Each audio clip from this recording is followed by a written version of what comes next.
Good day everyone! Today nandito tayo sa Idesya, Cabuyao para i-visit ang mga units dito sa Idesya, Cabuyao. Pero may bago silang project which is the Idesya Cabuyao East. So tatlong model po yung available doon, under pre-selling po siya. So this is the time na magandang ma-avail po natin ang dream home nila. Bakit? Number one is mababa pa po yung unit price natin. This is Jun Yambao, your registered real estate salesperson. So, the first po natin papasukin is Sora unit. So, tara po, samahan niyo po ako. Sora, a single attached unit with a minimum lot area of 80 square meter and has a floor area of 52 square meter. This is our carport, fits to 1 or 2 cars. We also have our door for our lanai. Service area for the extension of your dirty kitchen and laundry area. Tara, pasok po tayo sa loob ng Sora Model Unit. Upon entering guys, bubungad sa atin ang steel metal door.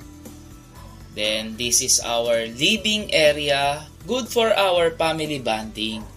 And on the other side, kapag nagutom naman tayo, we have the 4-seater dining area. Then we have our kitchen, good for preparation ng food natin for our family, and we have our toilet and bath here on the ground floor. Paglabas naman natin, meron tayong space, good for storage area. Then akit po tayo. So pag-akit natin, ito yung bubungad sa atin. So meron tayong window dito, good for our lighting and ventilation on our second floor. We have provision for bedroom 1, so ideal for our kids. And on the other side, we have the master's bedroom na very accessible sa ating balcony. Ayan.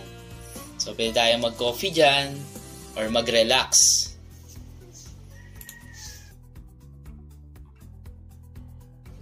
Nagustuhan po ba nila si Sora Model dito sa Idesya, Cabuyao is as your dream home?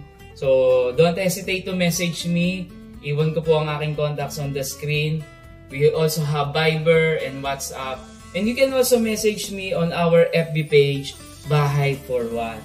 And if you have relatives na naghahanap and friends, so don't hesitate also to share this video so that mapanood nila at makita nila, and at the same time ma-assist po natin para sa dream home nila. This is Jun Yambao, your registered real estate salesperson. Always remember, every Filipino family deserves a what we call home. Bye-bye!